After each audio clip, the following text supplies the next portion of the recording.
একথা অস্বীকার করা যাবে না যে শান্তিনিকেতন পৌষ মেলায় যথেষ্ট পরিমাণে পরিবেশ দূষণ হয় এবং সে নিয়ে দূষণ নিয়ন্ত্রণ পর্ষদ ও আদালতের নির্দিষ্ট রায় রয়েছে। কিন্তু প্রচুর সংখ্যক মানুষের কাছে পৌষ মেলা একটা সেন্টিমেন্ট। অনেক বছর পরে সেই পৌষ মেলা অনুষ্ঠিত হচ্ছে শান্তিনিকেতনে, ফলে এখানকার মানুষজনের মতো আকাশ বাতাস প্রকৃতি পরিবেশ সবই যেন আজ হেসে উঠেছে। আর মাত্র দুদিন পরেই পূর্বপল্লীর মাঠে শুরু হয়ে যাবে ঐতিহ্যময় পৌষ মেলা। তার প্রস্তুতির কাজ কেমন চলছে তা গত দুদিন দুটো আলাদা আলাদা ভিডিওতে দেখিয়েছি। আজকে নিয়ে এলাম এই বিষয়ে তৃতীয় ভিডিও। 24শে ডিসেম্বর রবিবার মেলা শুরু হবে। আজকে 21শে ডিসেম্বর। ভালোই কিন্তু এগিয়ে চলেছে পৌষ মেলা মাঠের সাজগোজ।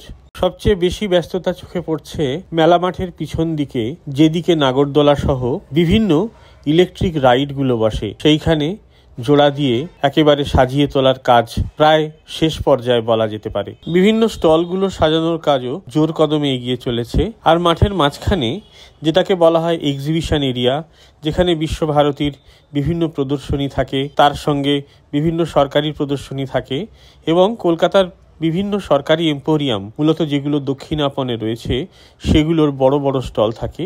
সেই অঞ্চলটা সাজানোর কাজ একটু পিছিয়ে রয়েছে, যদিও সেখানকার পরিকাঠামো যেগুলো, সেই কাঠামো তৈরি হয়েছে, কিন্তু সেটার ফিনিশিংয়ের কাজ অন্যান্য অংশের তুলনায় একটু পিছিয়ে রয়েছে। তবে এই পিছিয়ে থাকা একেবারেই সাময়িক। কালকে সকালেই দেখা যাবে সেই অংশের কাজও একেবারে শেষ পর্যায়ে পৌঁছে গিয়েছে। মেলা মাঠের পাশেই শান্তিনিকেতন পুলিশ স্টেশন।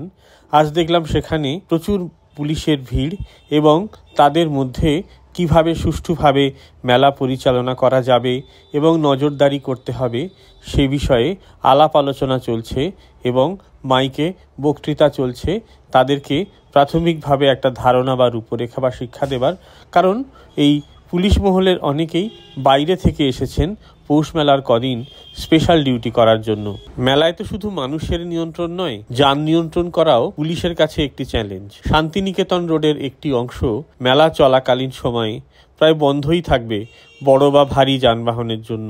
ফলে সেগুলোকে নিয়ন্ত্রণ করা, পার্কিংয়ের জায়গাগুলোতে সুষ্ঠুভাবে গাড়ি ঘোড়াকে পৌঁছে দেওয়া এবং পার্কিং থেকে ঢোকা বেরোনোর যে ব্যবস্থা সেটাকে সুষ্ঠুভাবে বজায় রাখা, এইগুলোও কিন্তু পুলিশের নজরদারির অন্যতম গুরুত্বপূর্ণ ক্ষেত্র। আশা করা যায় 24 থেকে 28 যে 5 দিন ধরে শান্তিনিকেতনে পৌষ মেলা চলবে, জননিয়ন্ত্রণ এবং যান নিয়ন্ত্রণে পুলিশ কার্যকরী ভূমিকা গ্রহণ করবেন। ছবি তোলার অবসরে এক জায়গায় গিয়ে দেখি সেখানে বেশ কটকটি জিলিপির দোকান জমে উঠেছে। অন্যান্য দোকানগুলোতেও উনুন চড়ে গিয়েছে, রান্না বান্না চলছে। ফলে মেলার আমেজ মোটামুটিভাবে তৈরি হয়ে গিয়েছে বলেই আশা করা যাচ্ছে। শেষে একটাই পরামর্শ, কনফার্ম হোটেল বুকিং করার পরেই কিন্তু মেলার কটা দিন শান্তিনিকেতনে আসবেন। কারণ তখন হোটেলে ঘর পাওয়া যেমন কঠিন, তেমনি ঘর পেলেও তার দাম আকাশ ছোঁয়া হয়ে যায়।